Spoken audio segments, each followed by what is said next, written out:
اب پہلے کی نسبت مشال کا زیادہ خیال رکھنا، یہ اب ہمارے ہر کام، ہماری ہر چیز، ہمارے اثاثے میں برابر کی حصہ دار ہے۔ مرسینہ نے آگے بڑھ کر مشال کی پیشانی چوم لی، پھر کہنے لگی، آپ کو یہ الفاظ کہنے کی ضرورت نہیں، آپ کو اس سلسلے میں کبھی کسی بھی قسم کی شکایت نہیں ہوگی۔ مشال اداس ہو گئی تھی۔ اس موقع پر مرسینہ نے اس کے گال پر چپت لگاتے ہوئے کہنا شروع کیا، میں ہی بولے جا رہی ہوں، تم بھی تو کچھ بولو، امیر رخصت ہو رہے ہیں۔ بڑی اداسی اور افسردگی سے مشال نے مجددین کی طرف دیکھا، پھر کہنے لگی، آپ ہمیشہ بت خانوں کے خلاف سحر کا خورشید بن کر ابھرتے ہیں۔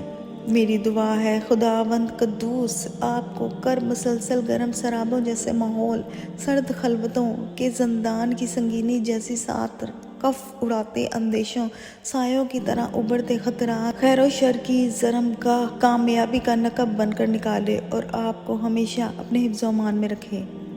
اس وقت جب آپ ہم سے رخصت ہو رہے ہیں، میری اللہ تعالیٰ سے دعا ہے میرے رب آپ کو ہمیشہ رواں بادلوں جیسی سربلندی، ضمیر وقت پہ جیسی توقیر، کائنات کی روح جیسی عزت، ہم دونوں کے لیے صحابوں کی نمی سی محبت اور ستاروں کی سی آسودگی عطا کریں۔ مجددین تھوڑی دیر تک بڑے غور سے مشال کی طرف دیکھتا رہا، پھر کہنے لگا، مشال، ابھی تو ہمارا نکاح ہونا تھا، تم پہلے ہی اس قدر اداس اور افسردہ ہونا شروع ہو گئی ہو۔ رخصت کرنے کا طریقہ مرسینہ سے سیکھنا، یہ اپنے جذبات کو دل میں چھپا کر رکھتی ہے، لیکن جب میں رخصت ہوتا ہوں یہ ہمیشہ ظاہری مسکراہٹ لبوں پر رکھتی ہے۔ میرے رخصت کے وقت اس کے دل پر کیا بیت رہی ہوتی ہے وہ میں جانتا ہوں۔ اس کی سانسیں، اس کے دیکھنے کا انداز، اس کے چہرے کے تاثرات سب کچھ مجھے بتا دیتے ہیں، لیکن یہ اپنی زبان اور اپنے حرکات و سکنات سے اس کا اظہار نہیں کرنے دیتی۔ اس موقع پر مرسینہ مسکراتی مشال کو اپنے ساتھ لپٹا لیا، کہنے لگی، آپ بے فکر رہیں، مشال بھی ایسے ہی کیا کرے گی۔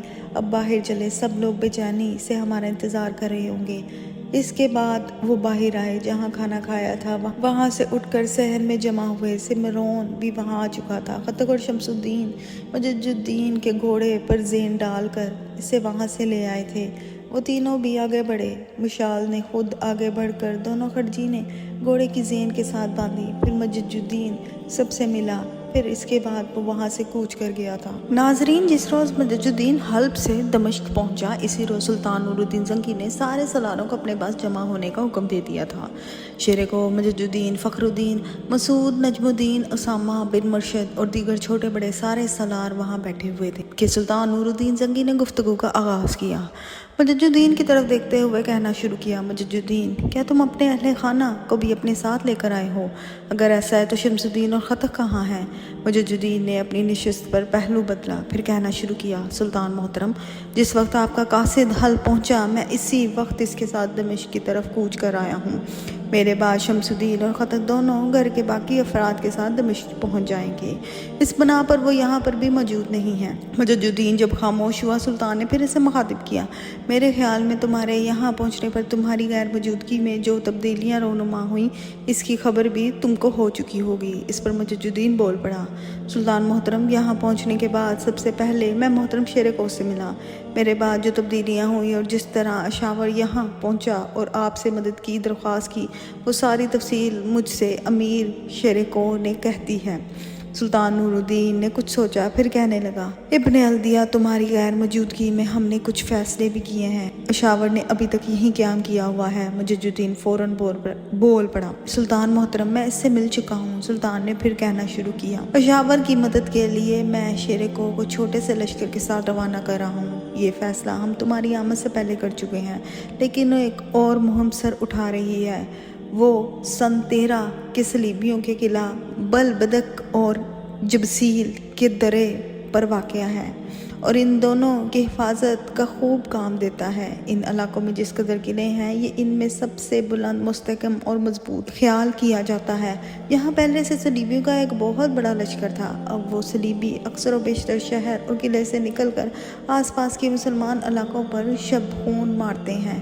دور تک تڑکتار کرتے ہیں اور مسلمانوں سے چھینا ہوا مال لے کر واپس چلے جاتے ہیں۔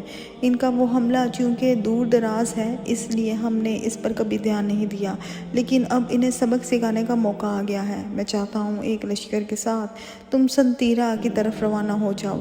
اگر کوئی لشکر سنطیرہ سے نکل کر مسلمان علاقوں کی طرف رخ کرے تو اسے روکو اور انہیں ان حرکتوں کی کڑی سزا دو۔ فی الحال میں یہی دو منہ میں رکھنا چاہتا ہوں، پھر جب تم عشیرے کو لوٹو گے تو مارم والوں کو بھی عبرت خیز سبق دینا چاہتا ہوں، اس لیے کہ انہوں نے پھر ہمارے خلاف شرارتوں پر کمر باندھ لی ہے۔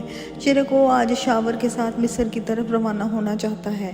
اس کا بھتیجا صلاح الدین اس کے ساتھ جا رہا ہے۔ اب تم آج ہی پہنچے ہو؟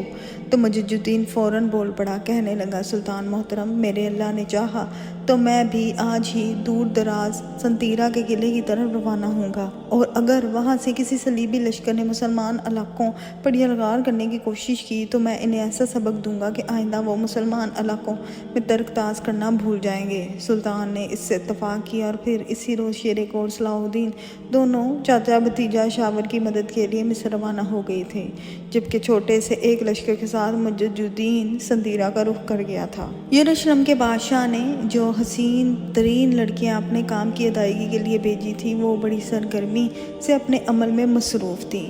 ان میں رقص کرنے والی بھی تھی، ان کی بہترین مہارت رکھنے والی منیاں بھی تھیں۔ پہلے ان لڑکیوں نے شاور کو اپنی گرفت میں لیا، اب وہ اپنی خوبصورتی، اپنی رزق، اپنی زمزموں کی وجہ سے فراغم پر چھا چکی تھی۔ فراغم ایک روز اپنے چہیتوں اور وفاداروں کے ساتھ بیٹھا ہوا تھا، اور یروشلم سے کام کرنے کے لیے آنے والی لڑکیاں بھی وہاں بیٹھی ہوئی تھیں کہ فراغم نے ان سے نغمہ سروانے کے لیے کہا۔ فراغم کی فرمائش پر ہر ایک لڑکی سیدھی ہو کر بیٹھی۔ وہ انتہا درجے کی خوبصورت پرجمال تھی۔ اس کی ساتھی لڑکیاں نے ساز سنبھال لیے تھے، پھر ساز بجانا شروع ہوئے، اور ان سازوں کی لہ پر زرگام اور اس کے ساتھیوں کو خوش کرنے کے لیے وہ لڑکیاں گانے گانے لگی تھیں۔ اس کے بعد زرگام کے کہنے پر کچھ لڑکیوں نے ساز بجانے شروع کیے اور کچھ نے ناچنا شروع کیا۔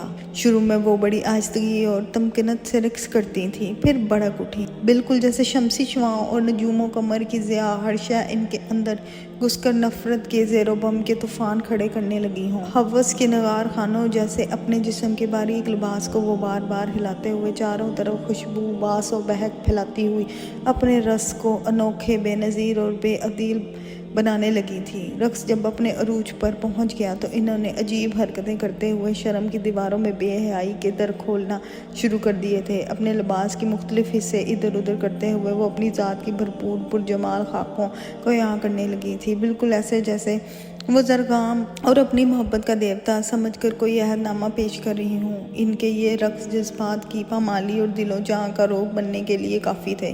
وہاں بیٹھے لوگوں پر عجیب و لطیف اندود کی امیز میلے جذبے طاری کر رہے تھے، اور رقصاؤں کے صحرا کی طرح تپتے جسم، بے حیائی کو ترستی آنکھیں، اور پھر تیز بڑھتی شانوں اور تشدد پر اترتی عشرت و مسرت گیتوں کی لے پر وہ اس طرح لہرا رہی تھی جیسے سبزی و شادابی میں کوئی طوفان اٹھ کھڑا ہو۔ انہوں نے وہاں بیٹھے سب لوگوں کو اپنے شباب کے اثرات سے مسحور کرنے کا تہیہ کر لیا تھا۔ یروشلم سے آنے والی ان لڑکیوں کا رقص جب اپنے عروج پر تھا، عین اسی لمحہ ایک شخص اس کمرہ میں داخل ہوا۔ زرگام کے کان میں کچھ کہا، جسے سن کر زرگام بدک اٹھا، لڑکیوں کو ہاتھ کے اشارے سے رقص ختم کرنے کو کہا، جس سے لڑکیوں کے قدم رک گئے تھے۔ ساتھ ہی زرگام نے انہیں ہاتھ کے اشارے سے چلے جانے کے لیے کہا۔ جب وہ لڑکیاں وہاں سے چلی گئیں تب اپنے ارد گرد بیٹھے ساتھیوں کو مخاطب کر کے بڑے دکھ بھرے انداز میں زرگام کہنے لگا، میرے عزیزوں، لگتا ہے ہمارے لیے منتشر کر دینے والے لمحات اٹھ کھڑے ہیں۔ ابھی جو ہمارا ساتھی خبر لے کر آیا ہے وہ یہ ہے کہ شیرکو اور اس کا بھتیجا ہم پر ضرب لگانے کے لیے بڑی تیزی سے ہمارے علاقوں کی طرف بڑھ رہے ہیں۔ آؤ ان کی راہ روکنے کے لیے کچھ کریں۔ اس کے ساتھ ہی زرگام وہاں سے نکل گیا تھا۔ زرگام فوراً حرکت میں آیا۔ ایک جگہ اس نے لشکر تیار کیا اور اپنے بھائی ناصر الدین کی کمانداری میں اس لشکر کو شیرکو اور اس کے بھتیجے صلاح الدین کی راہ روکنے کے لیے روانہ کیا۔ بلبیس کے قریب تلے پست کے مقام پر دونوں لشکر آمنے سامنے ہوئے۔ ناصر الدین کے لشکر کو دیکھتے ہی شیرکو اور لشکریوں نے سمندر کی گہرائیوں سے فلک کی بلندیوں تک قہر ماتیت کے انداز میں تکبیریں بلند کی۔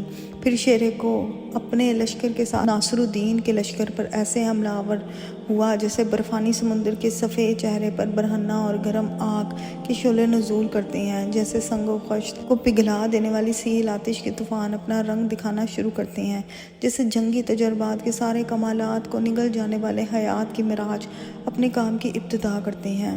ناصر الدین کے لشکری اس حملہ کو دیکھ کر دنگ رہ گئے تھے۔ انہوں نے محسوس کیا کہ شیر کو اور اس کی لشکری استدعا آزادی پر تشدد اور تباہ کاری، تخریب، ستم کری کے خاتمہ کر دینے والے شرق و غرب تک پھیل جانے والے الاؤں، شعلوں اور شرارتوں کی طرح حملہ آور ہو رہے تھے۔ ناصر الدین حیران و پریشان تھا کہ وہ کس انداز اور کس سمت سے دباؤ ڈالتے ہوئے شیر کو کے خلاف کامیابی حاصل کر اس کے لشکری دیکھ رہے تھے کہ شیر کو کے حملے پر چنار کی نیلگیوں، سبز پیڑوں پر پھیلتی محبت کی خوشبو جیسی تازگی، زمین پر گرے مغلوں کے گھونگوں اور غلامی پر پڑی جانے والی حمد کی سرشاری جیسی شادابی تھی۔ بڑی تیزی کے ساتھ شیر کو اور اس کے لشکریوں نے ناصر الدین اور اس کے لشکر کی حالت سفر کی دشت میں جانی انجانی بیچارگی، تاریکیوں کے شیطانی جذبوں میں ہزیمت کی گہری دھند اور آلام کی گراں باری کو بڑھاتے، گھٹن کی خوف اور حسد کے سرخ ہوتے الاؤ جیسی بنانا شروع کر دی تھی۔ مصری زیادہ دیر تک شیر کو کے اجل کی دستک دیتے حملوں کی سانسوں کو سلوٹ سلوٹ کر دینے والی اس کی خود اعتمادی، اس کی گردش لہو میں تہ در تہ سرسام کی کاری کر دینے والی اس کی ضربوں اور قضا بن کر رقصاں ہونے جانے والی اس کی جرأت مندی اور دلیری کو زیادہ دیر تک برداشت نہ کر سکے، بھاگ کھڑے ہوئے۔ سرغام کی بدقسمتی کہ جس وقت اسے شیر کو کے حملہ آور ہونے کی اطلاع دی گئی تھی، اس نے فوراً یروشلم کے بادشاہ سے مدد طلب کی، لیکن اموری کے پہنچنے سے پہلے ہی شیر کو نے اس کی بساط الٹ کر رکھ دی تھی۔ اس کے ٹکراؤ پر بدترین شکست تھی اور پھر شیر کو شکست خوردہ لشکر کا تعاقب کرتا ہوا سیدھا قاہرہ میں جا داخل ہوا۔